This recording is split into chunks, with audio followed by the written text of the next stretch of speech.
नमस्कार विद्यार्थियों, स्वागत है आपका मौर्य कॉम्पिटिटिव एग्जाम में। आज हम फिजिक्स के एक बेहद महत्वपूर्ण अध्याय गति और विराम को बिल्कुल आसान भाषा में पढ़ेंगे।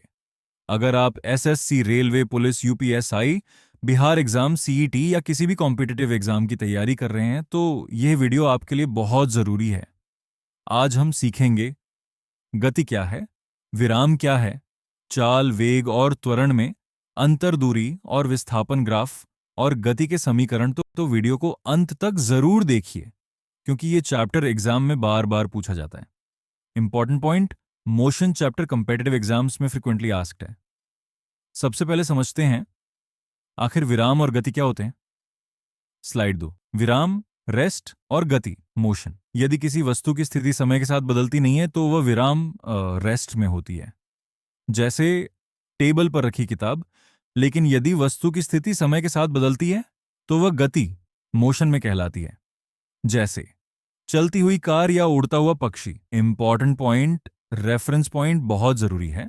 एक ही वस्तु किसी के लिए स्थिर और किसी के लिए गतिशील हो सकती है। एग्जाम टिप, सेकेक्स से स्थिति परिवर्तन बराबर गति का मुख्य आधार। अब जानते हैं कि भौतिक राशियां कितने प्रकार की होती हैं। स्लाइड 3।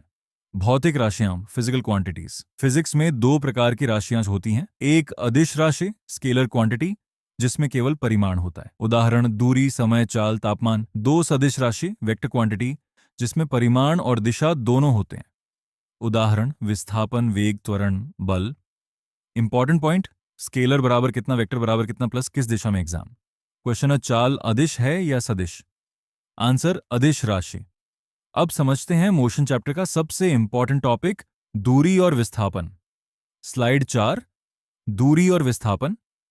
जब कोई वस्तु एक स्थान से दूसरे स्थान तक जाती है, दूरी, डिस्टेंस, कुल तय किया गया वास्तविक रास्ता, यह हमेशा धनात्मक प्लस होती है।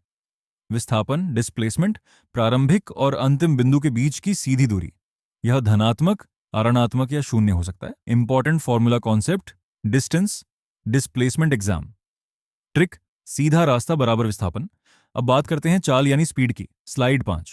चाल, स्पीड, किसी वस्तु द्वारा एकांक समय में तय की गई दूरी को चाल, स्पीड कहते हैं। v बराबर एस बटे टी, ये एक अदिश राशि है क्योंकि इसमें दिशा नहीं होती। SI यूनिट, मीटर प्रति सेकंड, मीटर प्रति सेकंड। औसत चाल, कुल दूरी बटे कुल समय। एग्जाम टिप, स्पीड से डिस्टेंस आधारित होती है, लेकिन जब दिशा जुड़ जाती है तब चाल बदलकर वेग बन जाती है।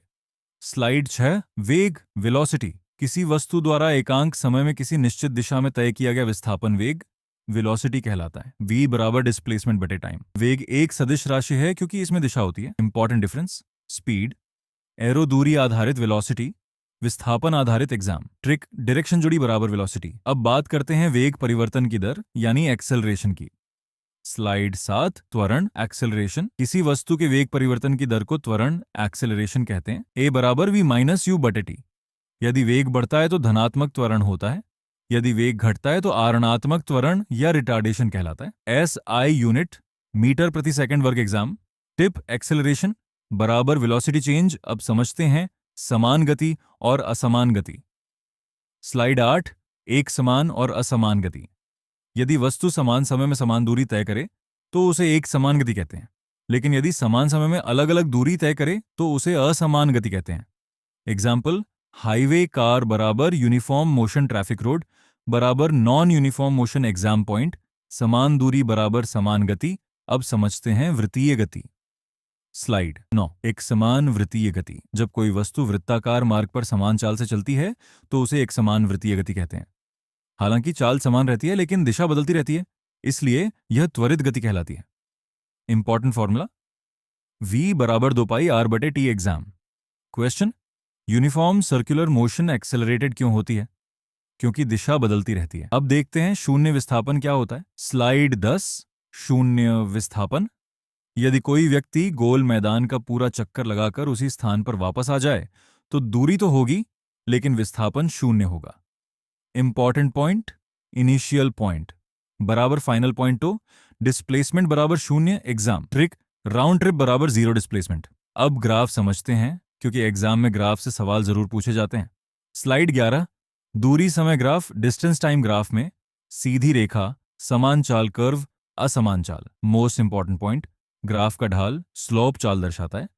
एग्जाम टिप, स्लोप ऊपर की ओर बराबर स्पीड ऊपर की ओर। अब वेलोसिटी टाइम ग्राफ समझते हैं। स्लाइड 12, वेग समय ग्राफ। वेलोसिटी टाइम ग्राफ में सीधी रेखा बराबर समान वेग, ऊपर जाती रेखा बराबर धनात्मक त्वरण। मोस्ट इंपॉर्टेंट रूल, स्लोप बराबर एक्सेलरेशन और एरिया अंडर ग्राफ बराबर displacement. Very important exam point. अब चलते हैं गति के सबसे महत्वपूर्ण समीकरणों पर। स्लाइड 13, गति के समीकरण, इक्वेशंस ऑफ मोशन। एक समान त्वरण वाली गति के 3 महत्वपूर्ण समीकरण हैं।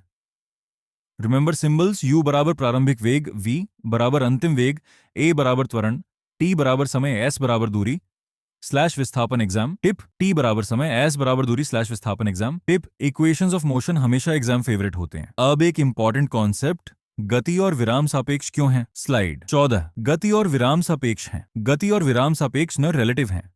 जैसे बस में बैठा यात्री बस के अंदर बैठे व्यक्ति के लिए स्थिर है, लेकिन बाहर खड़े व्यक्ति के लिए गतिशील है। Important rule, observation depends on observer. Exam trick, relative means because I depends on observer. तो विद्यार्थियों, आज हमने मोशन चैप्टर कंप्लीट रिवीजन कर लिया। अगर वीडियो पसंद आया हो तो लाइक करें, चैनल मौर्य कॉम्पिटिटिव एग्जाम को सब्सक्राइब करें, बेल आइकॉन दबाई और कमेंट में जरूर लिखें मोशन चैप्टर कंप्लीट। जय हिंद, मिलते हैं अगली क्लास में।